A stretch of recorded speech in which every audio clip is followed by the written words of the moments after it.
Welcome to the video tutorial series of the wireless communication. I am your instructor Varsha Tak. Let's start our today's lecture series. So at the end of this video, you will be able to learn about the various propagation model. Okay, we will see which are the various propagation models are there, and then we will learn about the free space propagation model and what is the Fresnel zone. So let's see which are the different types of propagations models are there in the wireless communication. So here the list of it. First one is the free space propagation model. Then two-ray ground reflection model, knife-edge diffraction model, long distance path loss model, long normal shadowing model, and indoor and outdoor propagation model.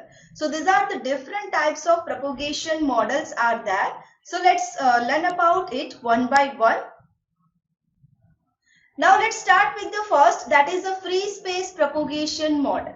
Okay, so when we can use this free space propagation model, so when clear line of sight communication is there between transmitter and receiver and no obstacle is there in between the system, so at that time we can use this free space propagation model, or we can say free space loss propagation model, or the proper line of sight communication is there. Satellite communication system and the microwave line of sight radio links typically undergo free space propagation. Okay, so which are the communication that undergo in this? So microwave line of sight communication and the satellite communication, that are the example of the free space propagation model. The free space power received by the receiver antenna, which is separated from a radiating transmitter antenna by distance d. So the free space model equation, that is the free space equation, that is given by PRD is equal to PT GT/GR lambda square upon 4 pi square D square L square. So here in this equation, PT is what? PT is the transmitted power. PRD is the received power, which is the function of the TR separation, transmitter and the receiver separation. Then GT is what? It is the transmitter antenna gain, and GR is what? It is the receiver antenna gain. Okay, in last lecture we have learned about what is the antenna gain. Okay, so D is the transmitter receiver separation distance in meters, and lambda is the wavelength in meters. So these are the terms that is that in this formula. Now the gain of the antenna is related to its effective aperture, that is denoted by AE. So G is equal to what? 4 pi AE lambda square. So the effective aperture AE is related to the physical size of the antenna. Okay, so that is denoted by that lambda is related to the carrier frequency. And now all of you are about the what is the wavelength formula. So lambda is equal to C by F. So we can say 2 pi C divided by WC. So where F is what? The carrier frequency in hertz, WC is the carrier frequency in radius per second, and C is the speed of light, that is in the meter per second. So here an isotropic radiator is an ideal antenna which radiates the power with the unit gain uniformly. Okay, unit gain uniformly, that means antenna gain and that transmitter gain is same. Uniformly is all the direction and is often to reference the antenna gains in the wireless system. So if we are considering this, the effective isotropic radiated power, that is defined as EIRP, is defined as PTGT. Okay, so the path loss, which represent the signal attenuation as a positive quantity measured in the dB, is defined as the difference in decimal between the effective transmitter power and the received power, and many more may or may not include the effect of the antenna gain. So here it is possibilities of that we antenna gain may not be included. Now here the path loss for the free space model. Okay, free space model we are considering that there is no any obstacle is there. So the path loss for free space model when antenna gains are included. Okay, so when antenna gain are included, it is defined by PLDB. Path loss in decimal is equal to 10 log PT upon PR. that is equal to minus 10 log GTGR lambda square upon 4 pi square d square. That means here we are considering the antenna gain is included. If the antenna gain is excluded, then it is given by PLDB is equal to 10 log PT upon PR is equal to minus 10 log lambda square upon 4 pi square d square. Now the free space model is only a valid predictor for PR for the value of D which are in the far field of the transmitting antenna. So the far field, or we can say Fraunhofer region of a transmitting antenna, is defined as a region beyond the far field distance df, so which is related to the largest linear dimension of the transmitter antenna aperture and the carrier wavelength. Okay, so this distance is given by df, that is equal to 2d square upon lambda. So where d is defined as the largest physical linear dimension or of the antenna, and df must satisfy df greater than d. So furthermore, it is clear that the equation PRD, that is equal to PT GT GR lambda square 4 pi square d square L does not hold D for 0. Okay, when the distance is equal to 0, this formula we cannot apply. So for this reason, the large scale propagation model use the close-in distance D0 as known as the received power reference point. So when we are considering this, the formula will be PRD is equal to PRD0 DC by D whole square. Okay, so in mobile radio system, it is not uncommon to find that PR. Why? Because of the magnitude over the typical coverage of several square kilometer. So that is very typical in the mobile radio system. Now, because of the large dynamic range of the received power levers, that is often that dBm or dBW, dB in meter and dB in watts units are used to express the received power levers. So if PR is the unit of the dBm, the received power is given by PRD dBm is equal to 10 log 10 PRD0 upon 0.001 watt plus 2 log D0 by D. Okay, so where PRD0 is a unit of watts. So now let's learn the example related to this free space laws formulas. So here the definition is given to you that find far field region for antenna with the maximum dimension of 1 meter operating at the 900 megahertz. Okay, so here largest dimension of antenna is given to you, that is D is equal to 1 meter. Here the operating frequency f is equal to 900 megahertz, that is also given. So how we can find the wavelength? So wavelength lambda is equal to what? C by f, that is the formula. So the value of the C is equal to 3 into 10 raised to 8 and 900 frequency value is given, that is 900 megahertz. So we have to convert it. So 900 into 10 raised to 6. Now whenever you will go calculate this, so it will give the answer 0.33. Okay. Now here, how to find out the DF? So that is equal to 2D square upon lambda. So 2D square, here D is 1. So here per side 2 is there and lambda we got, that is 0.33. So you will get the 6.06. That is the far field region for the antenna, 6.06 meter. Now let's consider the another example related to this. If a transmitter produces the 50 watts of power, express the transmit power in unit of 1A, that is dBm, and B, that is dBW. So if 50 watt is applied to the unity gain antenna with a 900 megahertz carrier frequency, so what we have to find? We have to find the received power in the dBm at a free space distance of the 100 meter from the antenna, and here it is given that we have to assume unity gain for the receiver antenna.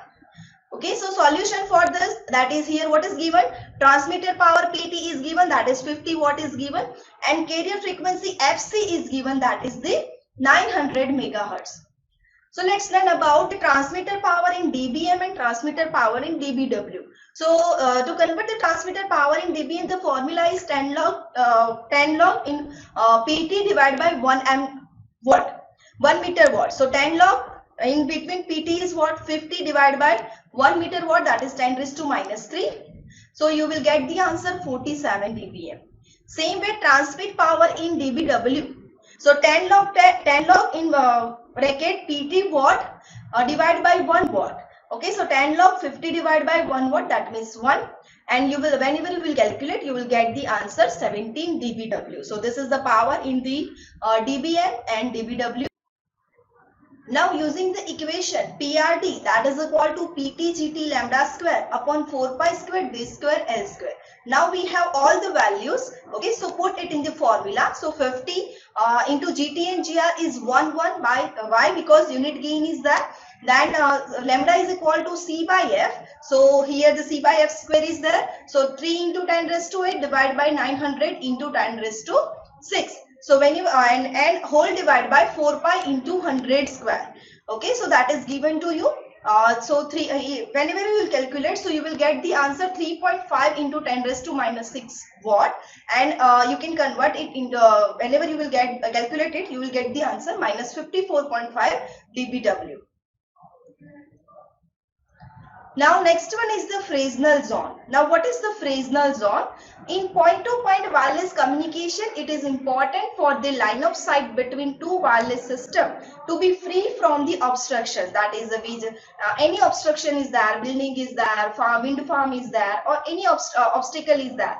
But whenever we are considering the line of sight communication, no obstacle should be there. So as any interference or obstruction in the line of sight can result in the loss of the signal. Okay, if line of sight communication will not be there, then there is a loss of the signal is there.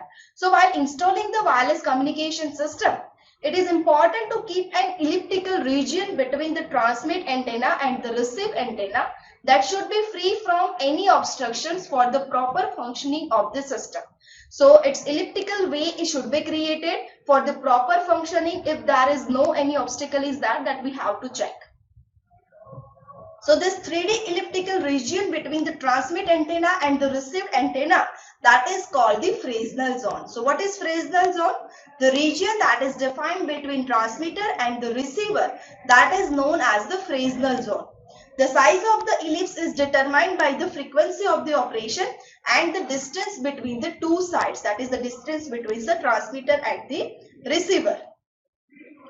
Now here you can see this is the example of the this is the figure that demonstrates the Fresnel zone.